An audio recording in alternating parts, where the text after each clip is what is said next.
Hi, my people. How are you, my good people? How are you today? I hope that you're good and that you're well. I can say this is the day that the Lord has made. We shall rejoice and be glad in it. First and foremost, I want to thank God so much because when the week was starting this week, I almost got involved in a very, very, very bad road accident. But you know what? I saw the hand of God. I saw God sending his angels, protecting me and rescuing me out of it. So I want to very humbly tell God, thank you for saving my life, for giving me a second chance. And here I am to do this video with you guys. I love you so much. Mi mnajua I nawalombotov sana. You're my people, you're my guys.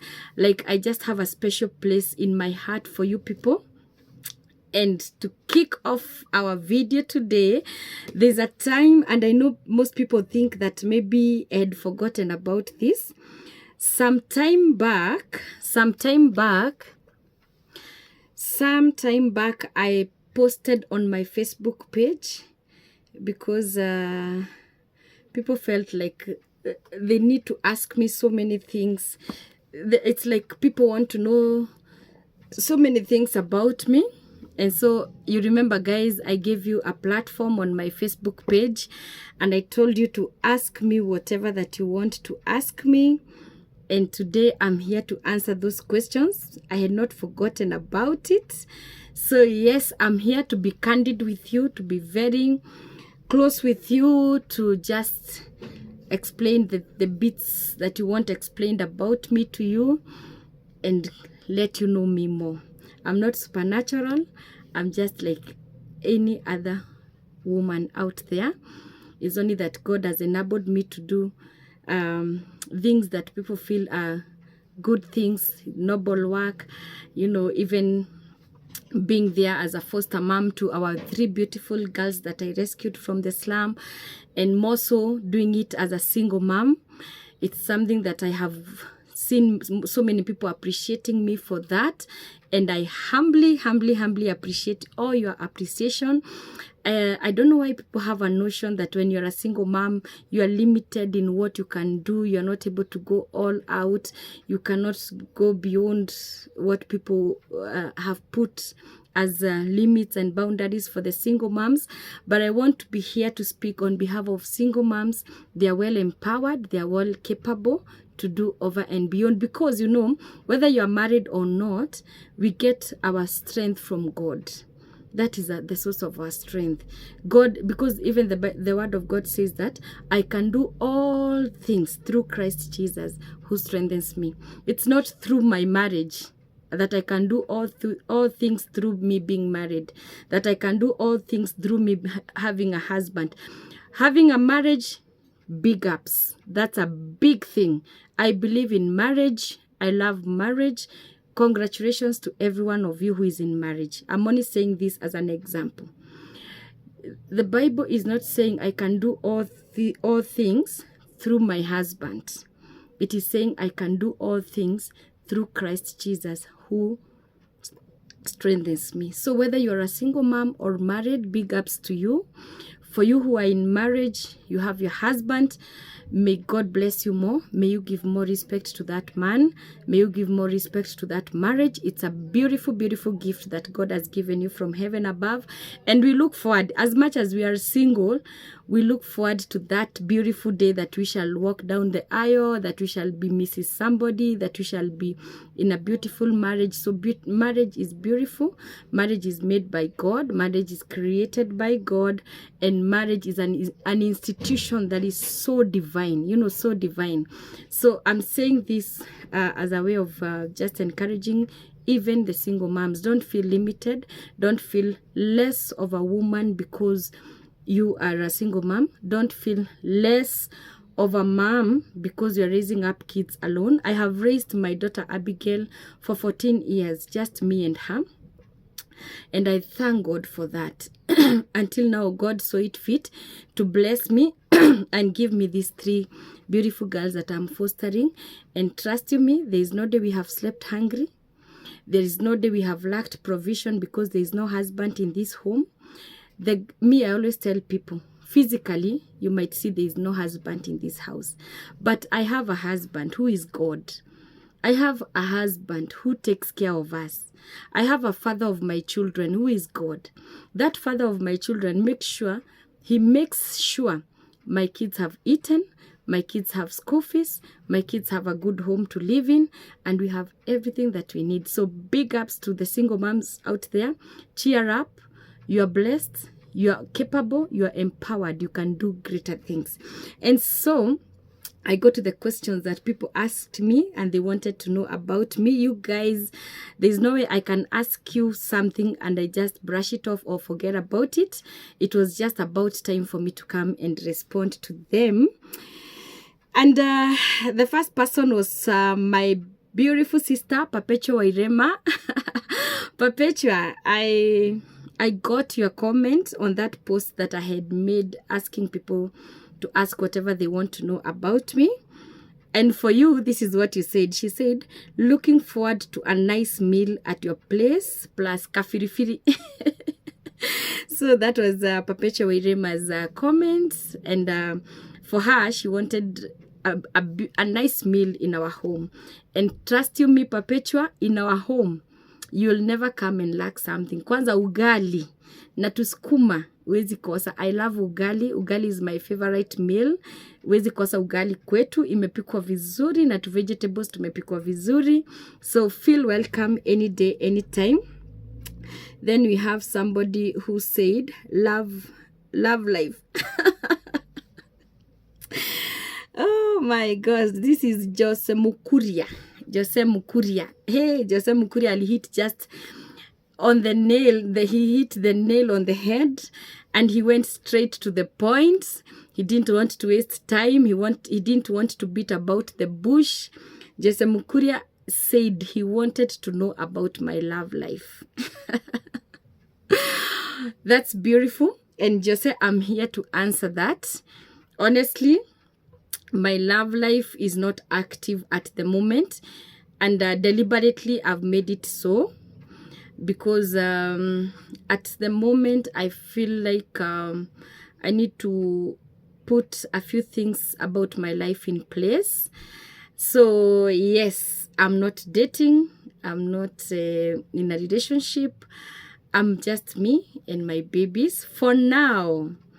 Things might change because you know, right now there's a place where you get as a woman and you feel my heart has fully healed from the wounds that I got from the past marriage or the past relationship. I can feel I have really healed. I'm okay. I can give love a second chance. So maybe the next time we are doing another video, we never know whether God will have sent this God-sent man, because in my life is a little bit do I say complicated or blessed? My life is a little bit too blessed because you see, now me as First Lady Glado, I'm a Mama Girls, as most people call me Mama Girls. Initially, I was a single mom of one beautiful, cute girl. Right now, I'm a single mom of four beautiful girls, you know, that I wouldn't want to compromise their well-being and their livelihood.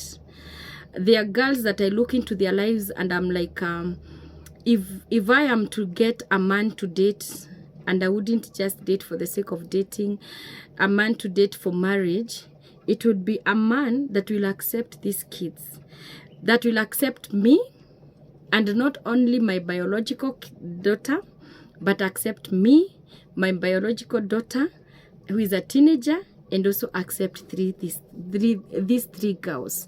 Because if right now I got a man, I usually come across such situations whereby you get somebody really loves me as a person, but then this somebody is a bit hesitant because of the big load, the big package that I come in. But I'm never ashamed about me being a big package, because that's who I am. I'm proud about it.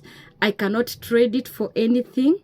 If you feel you're not able to cope up with a woman of my caliber, I respect that, and I give you space to be you, because that is you, and everybody has what they love in life. And me, what I love in life is just being the mother to these 4 kids. 3 are not biological. I'm their foster mom, but I'm not willing in any way to leave them behind. So I always make it very categorical and very clear. If a man comes and claims that he wants to marry me and take me and my biological daughter, I will not go in for it. I will not be in for it, because where will these 3 fostered girls go? Where will I've never sent them to a children's home. So will I send them to a children's home because I'm getting married? No. It's a big, clear no in capital letters. I will not leave behind these girls unless maybe they have gotten back to their proper family. Legit relative has come and picked them up, and I know they are now safe in their relatives' hands. That would be a different case. But as long as they don't have somewhere to live or somewhere to stay or somebody to take care of, honestly speaking from my heart, I'm not willing to do away with them or to send them to a children's home. Reason being, when these girls came into my life, God spoke very clearly through my daughter and also through Bishop Jane Kingori. And when Bishop Jane Kingori came, she said, God has said. And I remember that day Bishop Jane Kingori had come to our home. I had invited her to come and help me take these girls to a godly children's home. And she told me, pack their things and let's get ready. I'm coming to pick you. We go to a children's home. And so when Bishop Jane Kingori came over, it was that time when I needed to take them to the children's home, because that day I was feeling like I'm not really able to do this. But when she visited us, the story changed, and she said, God has spoken. And these are the things God is saying about these kids. These kids are in their home. They're not supposed to go anywhere. So she apologized that she's not going to take me to the children's home that I was looking forward to. And I said, it's okay. Secondly, she said, these kids are a platform of blessings to many. And so if you hide them in a children's home, you'll make many miss their blessings and you'll be answerable before God. And finally, she told me, Gladys, you've been crying and praying and trusting God to come and visit you, to come and visit your home, to remember you. God has remembered you. God has come to visit your home, and he has come to visit your home in his Trinity. That is why the girls are 3. God has visited your home as God the Father, God the Son, and God the Spirit. That's why the girls are 3. If you would have missed welcoming these 3 girls in your home, as much as they were from the slum, as much as they came into your home stinking and smelling and in tattered clothes, if you would have missed welcoming these girls, you'd have missed God for your lifetime. You'd be crying to God, oh God, please come visit me. God would be telling you, I literally came to your home in my Trinity and you chased me away. So having that at the back of my mind, what God spoke about these 3 girls, how then can I be so blind to have a man come on board who is willing to marry me, and then I want to leave behind 3 girls so that I can find a life for me and my daughter, and I get married and I become Mrs. Somebody and life goes on. I cannot be at peace at all. That statement from Bishop Jane Kingori was just a confirmation of what my daughter was telling me. My daughter kept telling me, Mommy, let this girl stay. Mommy, let this girl stay. And then one particular day that makes me know that my daughter is ready for the girls to stay. There's one day I was feeling like I'm really overwhelmed. I'm like overwhelmed. And I figured out a solution, a quick solution. And I told my daughter, you know what you're going to do? I will take these girls to the village. Let them stay with my mom there, now the grandmother there. Then we'll be sending the grandmother money for food, money for school, money for upkeep and all that, because life in the village is cheaper, unlike here in the city. And when I told my daughter that, I always remember that morning, because it was early morning when she was going to school. You know, she told me, Mom, allow me to pray about it, then I'll come back to you. I told her, then it's okay. And then she stayed like for another 3 or 4 days without talking to me about the thing. When she said, let me pray about it, I'll come back to you, it shocked me. Because, you know, as a teenager, I was coming to her thinking in my mind and being so clear in my mind. She will be super, super, super excited, and she'll be like, yay, finally we are back to our normal life. We are back to the life of me and me alone. We are back to the life of me being the only child in the house. That is the reaction I was expecting from my daughter. So when she said, Mom, let me pray about it, I'll get back to you, I was like, oh, it is not what I was expecting. So my daughter went to school, stayed for another 3 or 4 days. Actually, I had to be the one who prompted her to speak. And then I went to her and I was like, Abigail, what did you think, what is your opinion on the matter that I shared with you about taking these girls to the village? You know, she told me this. She told me, Mom, what I will tell you, you'll not be happy about it. And then I told her, why? You just tell me. She said, you know, I prayed and God asked me to ask you whether there is any day that you have felt life is so hard and then you took me to live in the village, or to school in the village. I told her, no, I've never taken you to the village. She told me, then God is telling me to tell you, you sacrifice for my baby sisters. She used that word. You sacrifice for my baby sisters so that they will not also go to the village. They'll stay here with us in the city, and you will take care of them the way you have been taking care of me. The way you have been sacrificing for me, you're going to sacrifice for them. And I was like, who reasons like that? Which teenager reasons like that? Are you really fully aware that when they are here, they are sharing your mom's love, they are sharing the resources in the house, they are taking up what was supposed to be for you? And I was like, oh, by the way, that one, I really thank God, because it came like a relief to me. It was like also a litmus test to be able to know, is really my girl comfortable having 3 other girls in the house? Because I have had this challenge of people saying, Gladys, is really your girl okay with this? Is your daughter comfortable having extra kids in your house? And all that and all that. So for me, it came as a big time confirmation that my daughter is absolutely okay having these 3 girls in the house. So Jose Mukuria, I'm looking forward to one day getting married, but this man has to be so God sent. And I always say, you know, the story of Mary and Joseph, the father and the mother of Jesus, that looks like it would be my story in the future.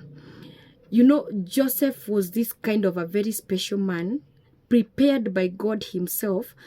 Because if Joseph was not prepared by God himself, the minute Mary said, I'm pregnant, and not by you, by the Spirit of God. And yet Joseph knew that Mary is a virgin. So at that time, if Joseph was not spirit-filled, if Joseph was not prepared by God, that was the time he would have booted Mary. That is the time he would have finished everything to do with Mary and call Mary a cheater, call Mary a liar, just start accusing Mary. She went and slept around with men, and now she's claiming she's pregnant. She was lying to him, she's a virgin, and now things have messed up, you know. But because Joseph was prepared by God to take Mary, imagine Joseph bought into that story. Joseph did not have the options of calling Mary a liar, of seeing the burden that Mary is bringing along. Now I'll be the father of a child that I did not sire, and how will this child look in the eyes of the society? Now I'm not the one who impregnated you. How are we going to explain this? Now I was expecting I'm receiving a virgin girl. Now how is this going to be? No, Joseph did not go into all those. And you know the reason he did not go into all those? It is because God prepared him to be in the life of Mary. So I'm looking forward to marriage. I would love to have a happy family and be Mrs. Somebody. but the Mr. Right has to be prepared by God to receive me and my big package. He will have the grace for that. He will have the love for that. He will feel in love with me and in love with my 4 kids. And that way, I'll be good to go. So, Jose, have I answered your question about my love life? Then there's somebody else who asked, he's called Martin Muru. He said, I feel like asking, but curiosity... Martin Muru, wewe. Anasema, I feel like asking, but curiosity of the response won't allow me to ask. But I will camp here till you ask all questions, hoping that somebody will discern what I would have asked you and ask on my behalf. Martin Muru. So now how do we know what you wanted to ask? Honestly. Anyway, I don't know, but let's hope that you get an answer in all the questions that I'm gonna answer. Today I'm getting real candid with you, up close and candid with you guys, because my life is an open book. You can ask anything, and I'm gonna answer it. I have my friend here, and I told Meta Felix. Felix Mambo. Meta Felix anasema ati, who is your designer? I say, that's a good prayer. You're praying for me to be able to get to a place whereby I can say, dressed by so-and-so, hair by so-and-so, I don't know, lipstick from where, I don't know, makeup by so-and-so, camera by... You know, that celebrity lifestyle. Oh my God, maybe God is prophesying that into my life. So Meta Felixo, namitanga Felixo. Felix, me, I'm my own designer. See, like this dress, I just bought it and I've dressed it. Makeup by myself, hair by myself, how I've combed it and designed it, you know.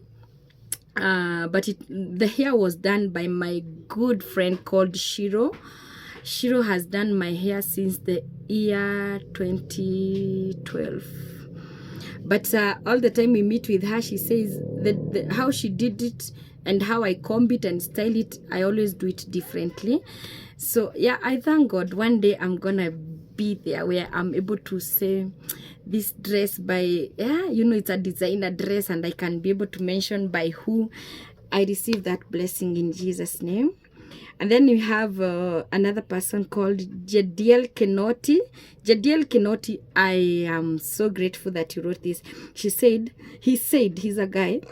He said, you are a role model, and indeed, you're inspiring generations. This is the time to shine that you may reach more people through this platform. So for Jadiel Kenoti, it was a compliment. He says that I'm a role model to many. I inspire many people, and I humbly accept the compliment. I am grateful. I appreciate so much. Thank you for that, for showing me that love. I appreciate. And then we have Liana Tina. Liana Tina said, mine is not a query, okay, but an appreciation of what you do for those kids. May God bless you. I say amen, amen, amen. I receive the blessings in Jesus' mighty name.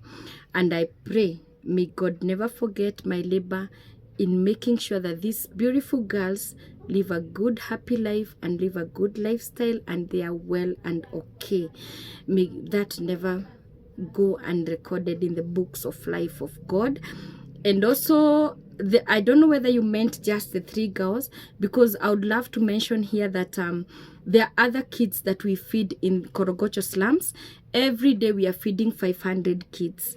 And even nowadays, I am saying we have lost count, because, you know, the food prices are high, parents do not have jobs, so people are hungry, like we are seeing in all the media houses. People are hungry, people are dying of hunger, animals are dying of hunger.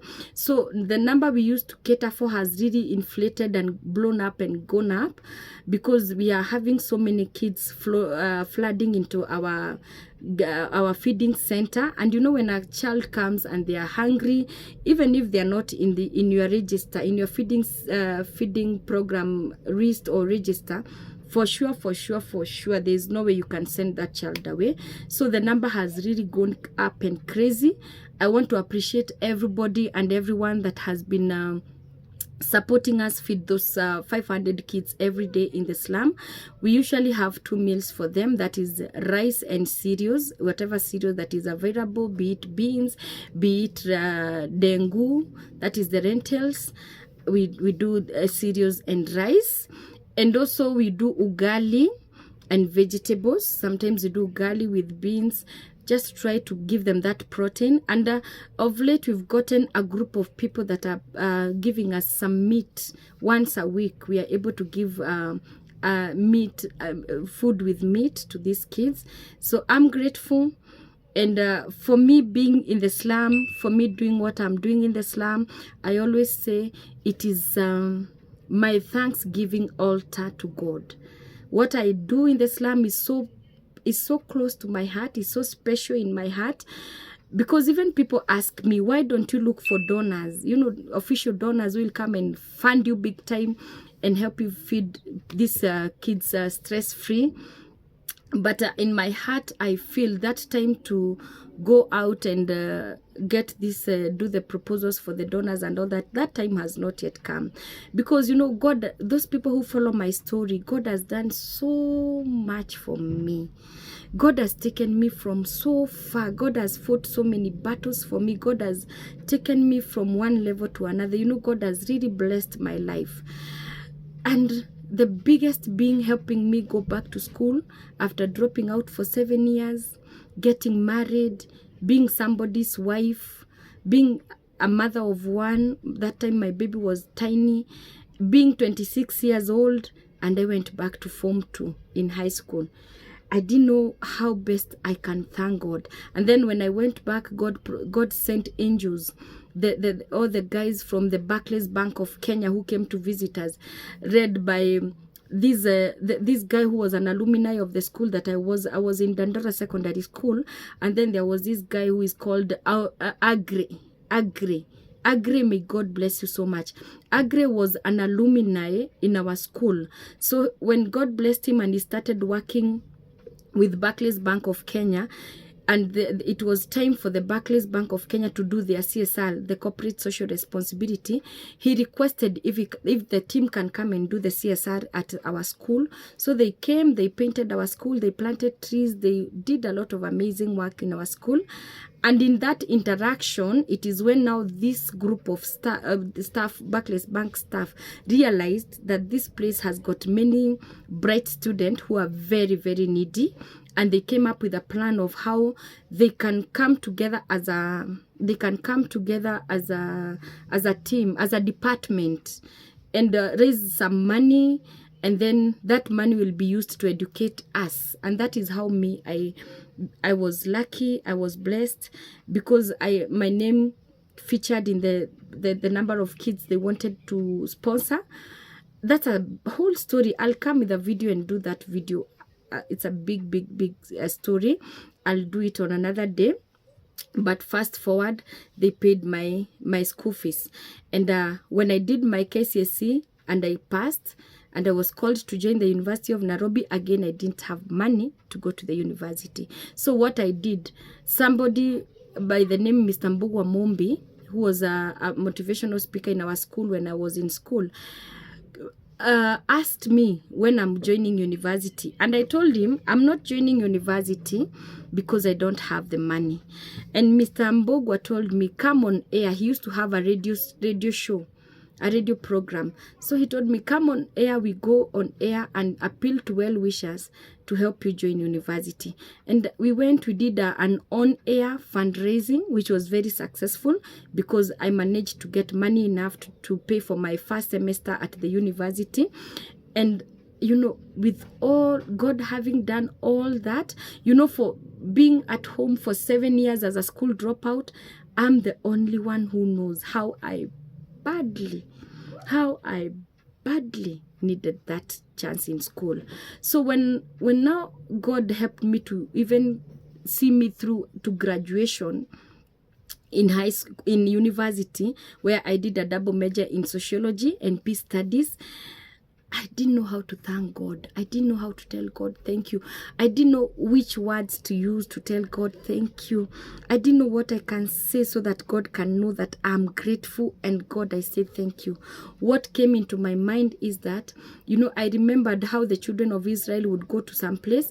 If they are fighting a war and they win, they would build God an altar, and maybe a Thanksgiving altar, an altar to tell God thank you, an altar to signify the victory of God, an altar to signify God has done this to them, an altar to signify another milestone God has given them.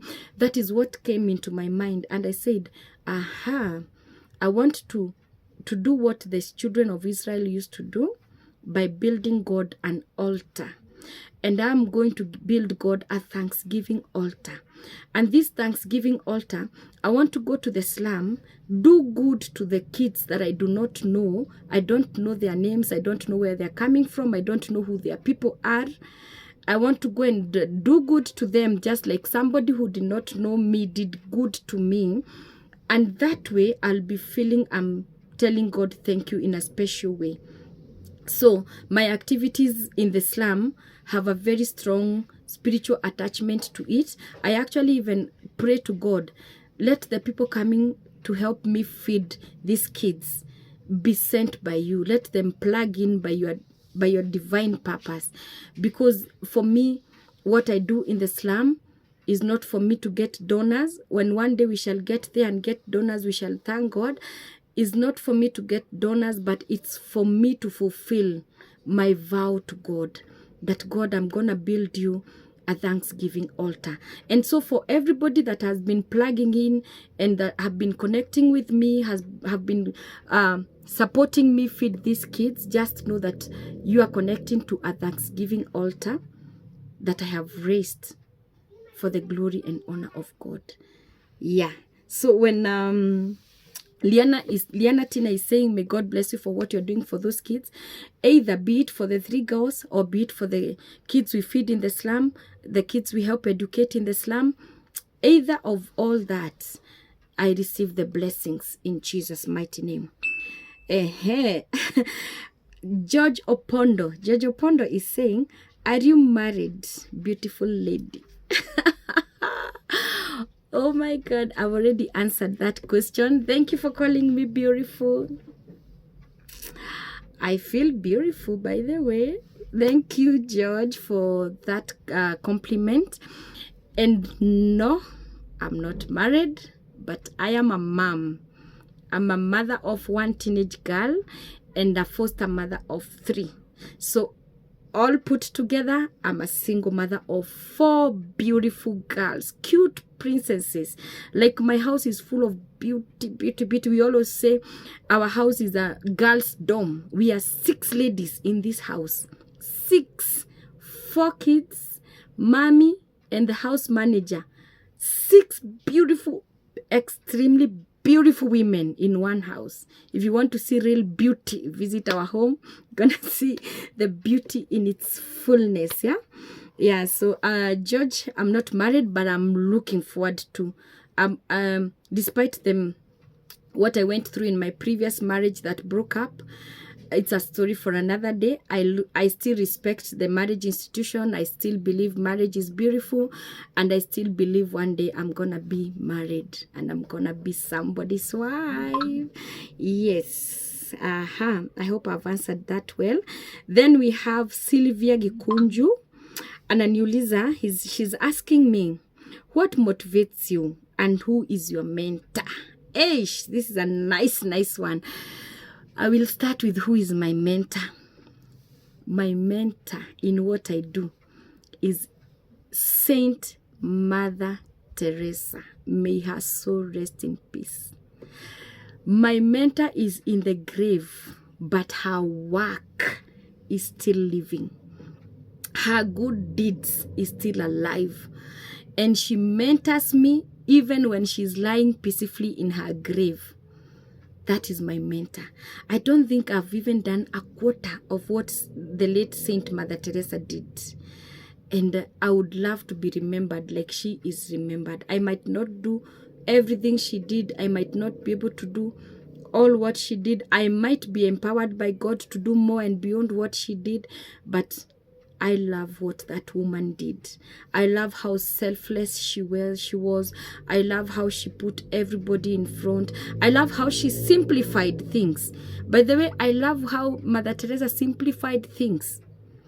Mother Teresa said, and I believe nowadays she's referred to as Saint Mother Teresa.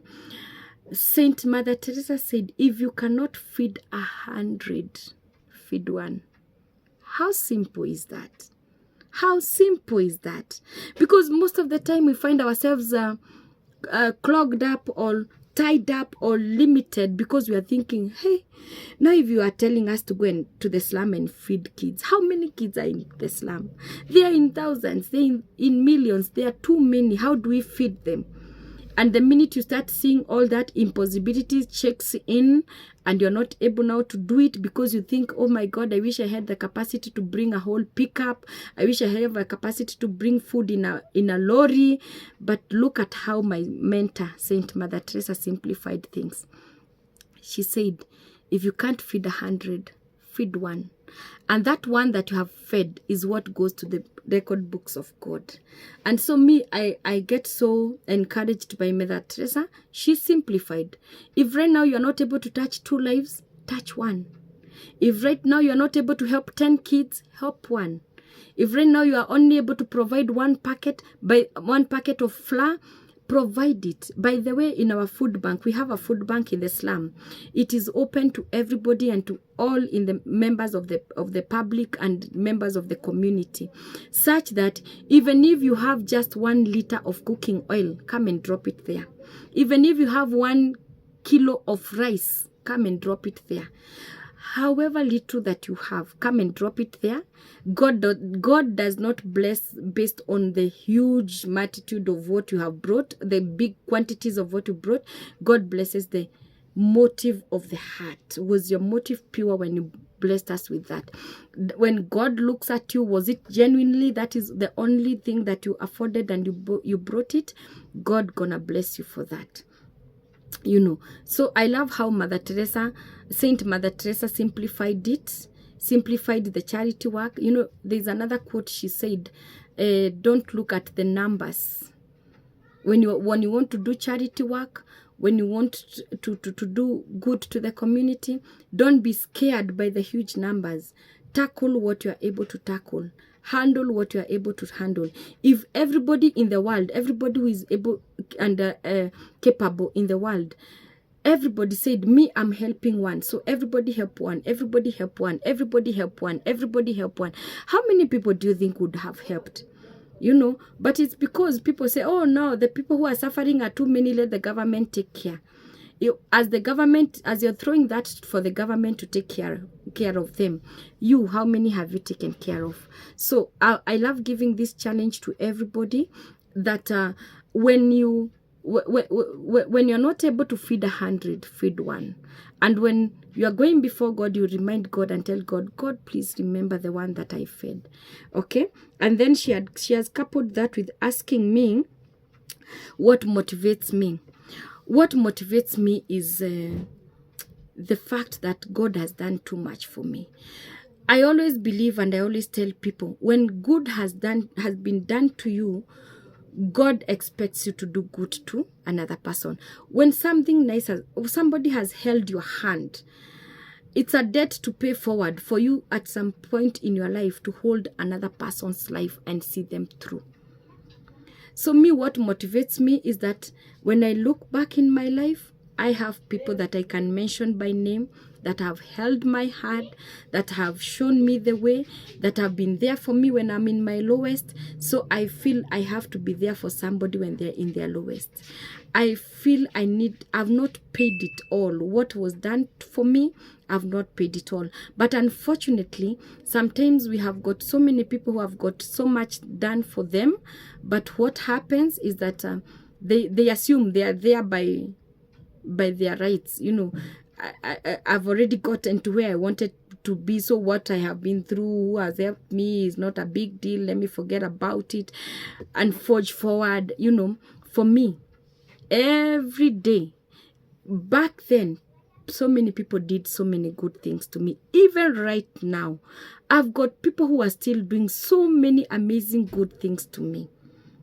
You people, you heard me testifying of how this beautiful family blessed me with a piece of land because of the way I'm sacrificing to take care of the 3 girls in my house, you know.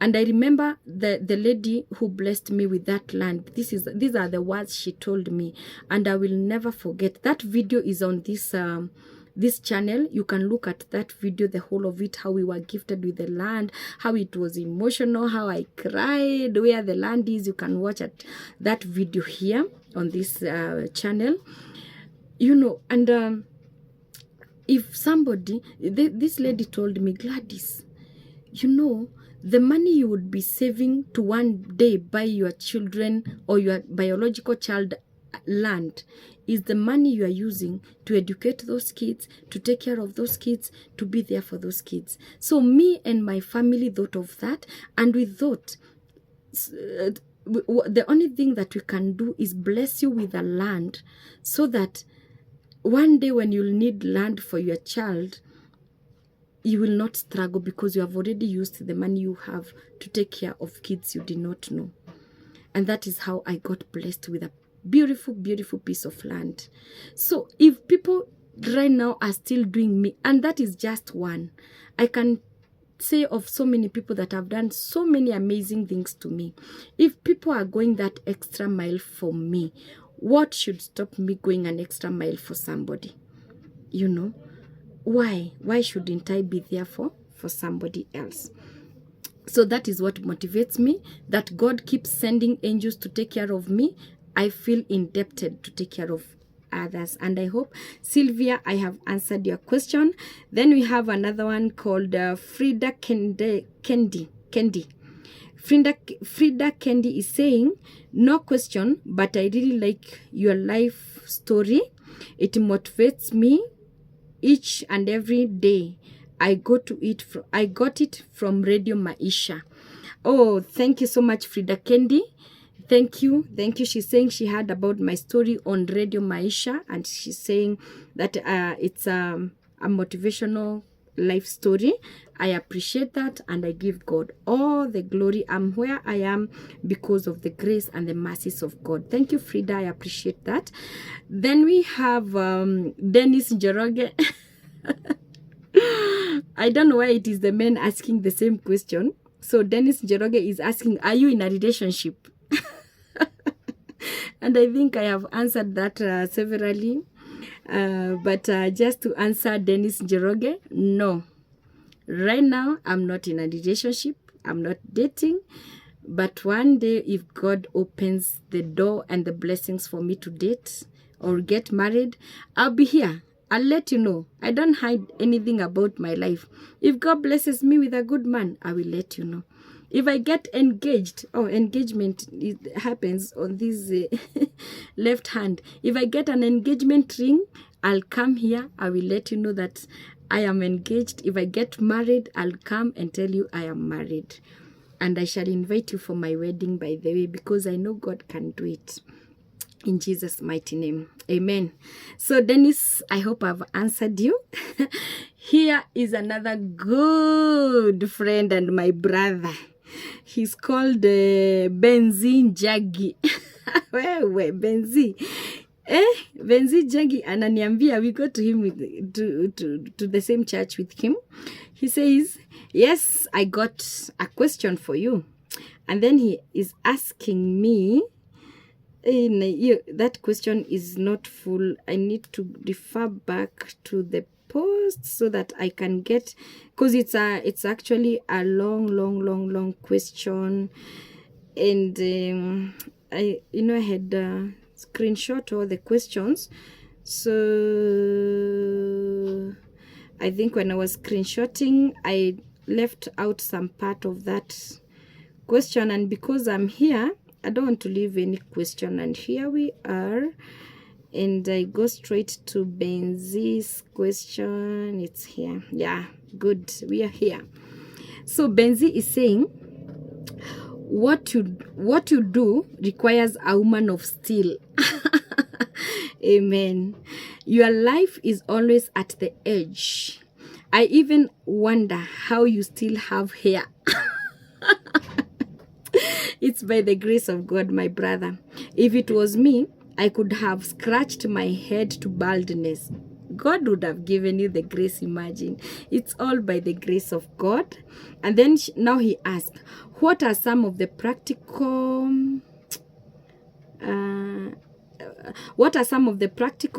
STEs you have learned to deal with consistent stress, anxiety, running an NGO, especially through COVID, okay. Running through COVID is enough stress. Having a large family to feed alone can scare even the most brave. Kindly share lessons learned. What you do requires constant fundraising and partnership development. What insights could you share with other people running similar entities on how to raise ministry funds and partners? How have you learned to absorb shocks when a major partner drops or don't come through? What stories do you have towards making personal sacrifices to live a humble life in order to put a smile on the lives of others? How does those sacrifices look and feel like? What changes and struggles do you feel that your daughter has had to go through now that her mom's love is shared amongst many? How have you been able to give undivided attention? How have you been able to help her go through these challenges of learning and growth curve, especially preteen and teen periods? I would like to hear more stories on that. You have such a huge heart. For sure, you are special. Wow, this is quite deep, and it's from somebody who can tell he knows me more. He is my brother from the same church, Jubilee Christian Church, under Bishop and Reverend Kathy Cunham. Benzi, I need to go through your questions one after the other because they are quite many. So one, he says, his question, what are some of the practical STs you have learned to deal with consistent stress and anxiety? And dealing with stress and anxiety, I'm going to tell you the real truth. It is stressful. You have heard me talk about the video I did latest with Lynn Gugi. I disclosed about how I was into depression. So I won't sit here and lie to people that it's a walk in the park. It's not. It is something that saw me into a very bad depression. And I'm gonna share that story of how I went into depression and how God pulled me out of it. It requires the grace of God. And I can say I'm able to go through the stressful moment by the grace of God, because I have very close friendship and very close relationship with God. I don't know how I would have figured this out if I was not walking every step with God, and more especially during that time when I was drowning deep into depression. Then he says, running an NGO, especially through COVID, is stressful enough. Having a large family to feed, kindly share lessons learned. By the NGO, I believe you are referring to the kids that we feed in the slum, and more especially during the COVID time, and also learning a huge family all alone. What I can say, we started feeding in the slum in the year 2020, where we were feeding, hungry families during that time when the COVID-19 pandemic hit our country. And what I can say is that, God has taken me to a place whereby I have seen God's provision. I have learned how to depend on God's provision. Like I told you, we do not have donors that we are doing this with. It's basically just talking to friends and talking to people, and people seeing online what we are doing, believing in what we do, and they come out to support us. That is what has been keeping us afloat. And I would love to share something with you, Benzi. And it's very good that you have asked this question. When God instructed me to be doing the daily feeding program, I was very skeptical about it. I was very hesitant about it. I didn't want to do it, let me tell you. And I will do a very comprehensive story on that. It's a very deep story about it. It was quite an experience how I was resisting and how God had to make it clear that He has called me to do the feeding program. And when I was feeling it's very difficult for me to go into feeding because I was really struggling with it. I was really fighting with God. I was telling God, no, God, you see, I already have these 3 kids in the house who I'm feeding single-handedly. So God, please, I'm not able to feed anymore. Those in the slum are too many. I can't take care of them. This is what God asked me. When I sent Moses, I asked him, what do you have? And Moses said, Moses had a, was it a rod or a stick? And that is what God used. So God told me, Gladys, I have given you a mouth. You're saying you do not have the money. You're saying you do not have the resources to go and feed those kids who are dying and fainting because of hunger in the slum. I have given you a mouth. All I need you to do is go and speak and say, there are hungry kids in the slum that needs to be fed. And then let me do my work as God. And purely, honestly, before God, we started it that way. I remember I did a Zoom meeting with the people in the group, in the same group where we work, we do the slum activities together, and all of them kept me asking me this question. Gladys, what is the sustainability plan for this feeding program? Gladys, what is the sustainability plan? Sustainability plan, sustainability plan. I told them I don't have a sustainability plan. I only have a burden and passion to do a feeding program in the slum. The sustainability, God knows how we shall be sustained. And you know, when people who do proposals for NGOs and for funding and all that, they are very articulate on how to answer that question. What's your sustainability plan? I didn't have an answer, basically. All I knew I have is a passion and a word I have heard from God. God said, I have given you a mouth, just go and say my kids need to be fed. So people would not understand what is this that I'm saying. Some supported when we were starting, got lost in the midst of it. They disappeared. Some have never seen them up to today. So how we started it, we just contributed the little food we had that time, and we said we shall be doing this a step at a day, and we shall be doing it in the easiest way possible. You see, I said one of the things I love about my mentor is that she simplifies life. She simplifies charity work. She says, if you cannot feed 100, feed 1. So I told these people, I'm borrowing from my mentor, Saint Mother Teresa. If we have food to cook today and feed the kids in the slum, we cook and feed. If tomorrow we don't have, we wait until we get it. And that's how I started. So I started by, when we have food, we cook. When we don't, we stay. And there are days 1 week we have food, 4 days we don't have, we stay like another 1 week without food as we mobilize to get others. And it was on and off until now that people have gotten to know what I'm doing. We don't lack food in our food bank. We always have people coming through saying, I have this rice, can I drop it? I have this cooking oil, can I drop it? I have these vegetables, can I drop it? But in the beginning, it was not like that, because you have to go out there. People have to see what you're doing. People have to feel whether what you're doing is credible enough for them to partner with you. And now that people have seen the credibility of what we are doing, they are now coming on board. So for me, sustaining my big family, feeding the kids in the slum, is not that I have too much.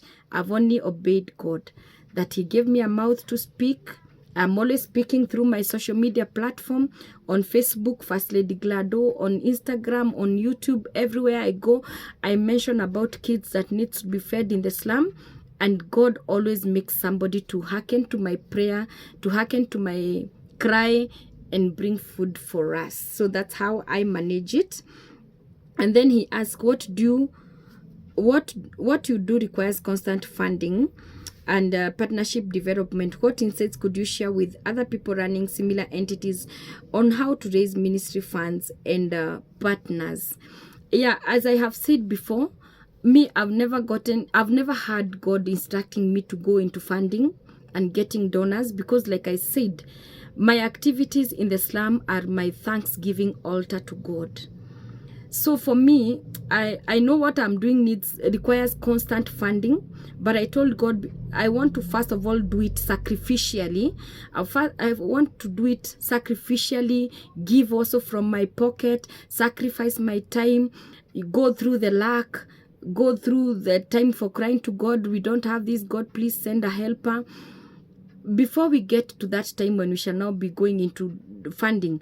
And the reason why I see God in what I do in the slum is that we have not stopped doing this since the year 2020. Now we are we are almost done with the year 2022, a time when food prices are so high, people are not affording food even in their houses, but God is sending us food for my house and food for feeding these kids in the slum. So it has taught me how to depend on the provision of God. So again, the question is, if you are doing what you're doing to the community, are you doing it to fulfill the call of God in your life, or are you doing it for funding? If you're doing it for funding, you're going to get stuck somewhere, because even donors do disappoint. And me, I love sharing with people Proverbs 27 verse 27. It says that you shall have enough of goat's milk for you, your family, and your maid servant. Imagine, what is that saying to us? God is going to give you an overflow. God makes sure that I have enough food for my kids in the house and enough food for those kids in the slum, because the motive in my heart is pure. I'm not after money. I'm not after benefiting by the funding. I'm after meeting my obligation before God of having those kids fed, sustaining my thanksgiving altar before God. That is what has kept me going. Funding will disappoint you. Trust in God and do what God has called you to do. Then he asked, how have you learned to absorb shocks when a major partner drops or they don't come through? This is a very good question. Very good question. Because you'll have people come on board. You'll have people promise you heaven on earth. You'll have people, oh my God, you'll have people promise big time. You'll even have some people who come and support big time, but once it's a one-off and then they go. How do I survive when they leave? What makes me survive and what makes me go on and what makes me be able to do what I am doing is because my main supplier, my main provider is not them. It is God. I tell God, God, this is my thanksgiving altar to you. Let it never run dry. Always send helpers. Always send destiny helpers. So when somebody comes, helps, and go, I always feel like their season has ended and now they have left it. And so God is going to bring somebody else. So whenever I have got a partner coming on board, I don't make it so personal. I don't make it so close to my heart. I always say, for as long as God wants them to be here, they will be here. And when their season of being here comes to an end, they will go. There are times when you have to walk with people. There are times when you have to walk alone. There are times when God will send people to supply, and provide. There are times when now God will even close those people from coming to test your faithfulness. Like right now, this week on Tuesday, I was told we don't have, the only flour in the store is only is only able to serve the kids up to Wednesday. And then on Wednesday, the ladies who cook for us, and they do an amazing work. Sarah and Mama Stacy, may God bless you so much. They called me, and then they're like, we have nothing in the store. We only have 4 packets of flour. Now 4 packets, how do you cook 4 packets for over 500 kids? You know, 5 packets is like 4 packets is like a drop in the ocean. And you know, I told God, I don't know who I can call to provide this flour for us. You know what happened? I went back to my pocket. I bought 2 bales of flour from my own money, from my own pocket, because I cannot imagine a day without food for those kids. So sometimes, you know, you have to be there, be the partner, be the greatest partner with God for you to be able to pull through. What stories do you have towards making personal sacrifices to live a humble life and in order to put a smile on the lives of others? How do those sacrifices look like? I've just given a good example. We didn't have flour in the store, and I had to go to my pocket and give money to buy flour from my own pocket. So when you're not able to sacrifice it from your own pocket, you are there for money. You are there because of what the donors can give. So making the personal sacrifice is, because right now when I look at where we are, I remember the very first time that we used to go to the slum, we used to carry biscuits, small snacks, very small snacks, and I used to buy those things with my own pocket money. Until now, God has grown this feeding program to what it is today. We used to give only 10 kids some small snacks. So from feeding 10 kids with small snacks to feeding more than 500 kids today with proper meal. But you have to do the personal sacrifice first. That is what God blesses. What changes and struggles do you feel that your daughter has had to go through? And I think that is the last question that Benzin Jaggi had. My daughter is the heroine in all this. I always tell people, Abigail is the heroine in all this story of taking care of these kids who are in my house and even what I do in the slum. I feel like my daughter has been so selfless. So selfless to a point.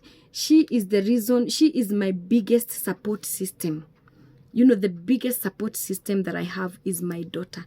I've just given a narration of how I thought by taking the 3 girls to the village would make my daughter live a better life.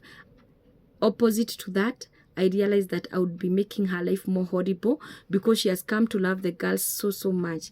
My daughter Abigail has made a lot of personal sacrifices. Her being a teenager, and when we picked the 3 girls, we were living in a small house, so we had to put the girls in her room. All the 3 girls were peeing on bed every day. So you can imagine a teenager putting up with 3 girls who are peeing on bed. She's not complaining.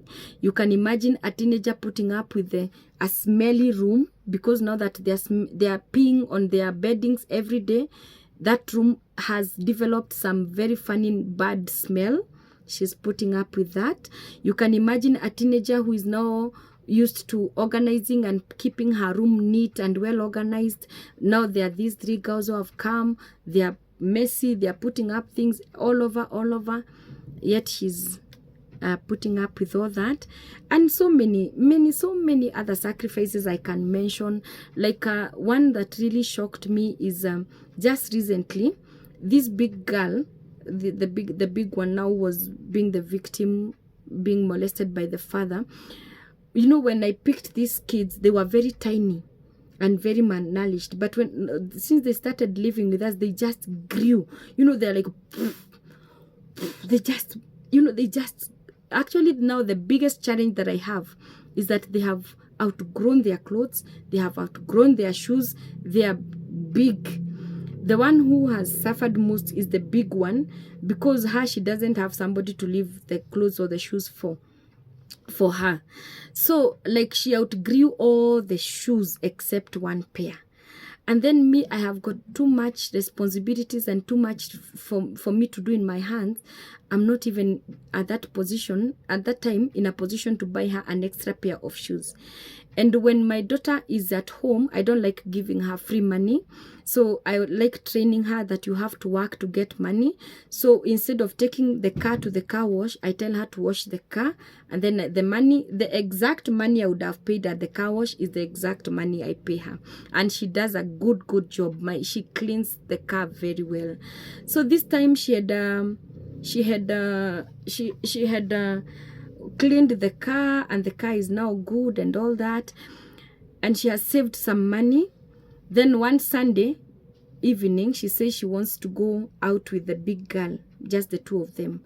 And then when they come back, the big girl comes and tells me, "Mommy, Abigail bought me something." And then she removes very nice shoes, second-hand shoes, from the bag.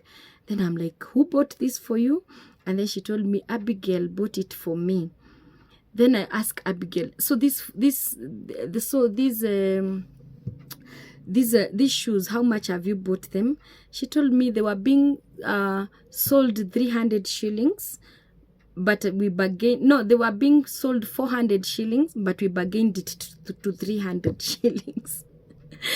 But they're nice, you know. 400 shillings is like $4. So they bargained it from $4 to $3. And I was astonished. How could Abigail think of this girl lacking shoes to a point of her getting so troubled and going to buy these shoes with her pocket money that she has saved up for so long? So Abigail is a teenage girl that has been predestined and prepared by God for a season like this, when you were to share, to have these girls in our home, having the girls share her mom's love. Every resources is being shared with the girls, but she is gracefully accepting it. And I can only say it's God who prepared that prepared her for that.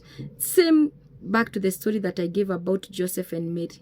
Same way Joseph was prepared by God to accept Mary, a pregnant virgin, is the same way God prepared my daughter to accept these girls. Yeah, so I think I'm done with the with the questions from Benzi Jagi. They were quite very deep.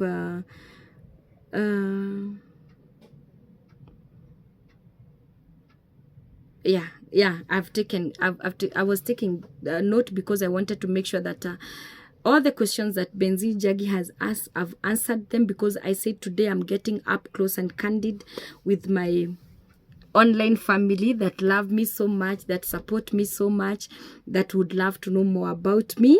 And on to our last one. There is one called Joe Kingford, and Joe is saying same question from the men. Are you in a relationship with anyone, either as FWB, what is that, or just to pass time? I come in peace.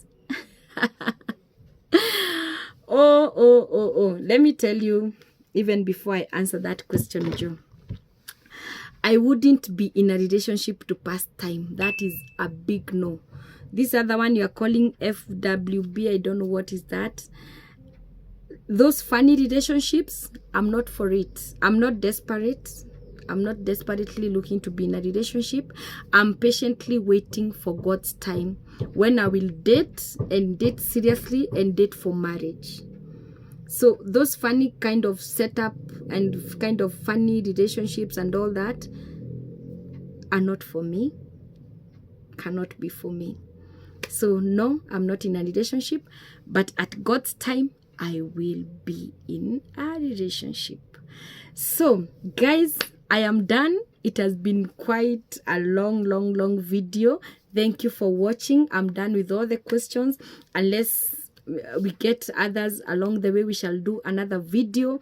May God bless you for watching. May God bless you for following me. May God bless you for supporting me. And right now, I request if you can press that subscribe button. That would be a sweet gift to me.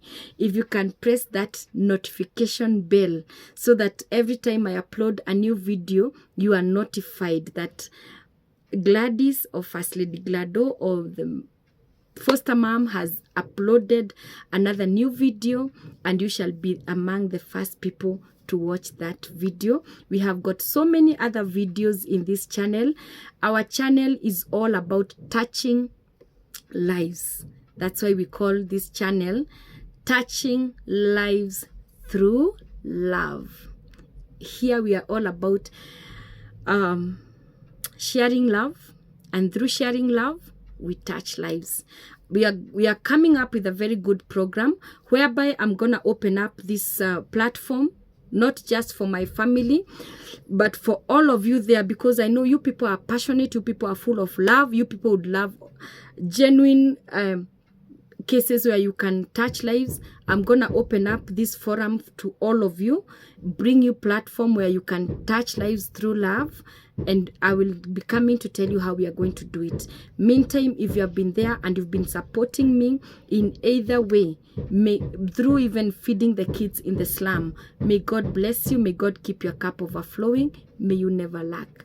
Just know that I love you so much, and welcome to our family where we touch lives through love. Love you, and remember to share, comment, and subscribe. Love you. Bye. Mwah. See you in our next video. Bye-bye.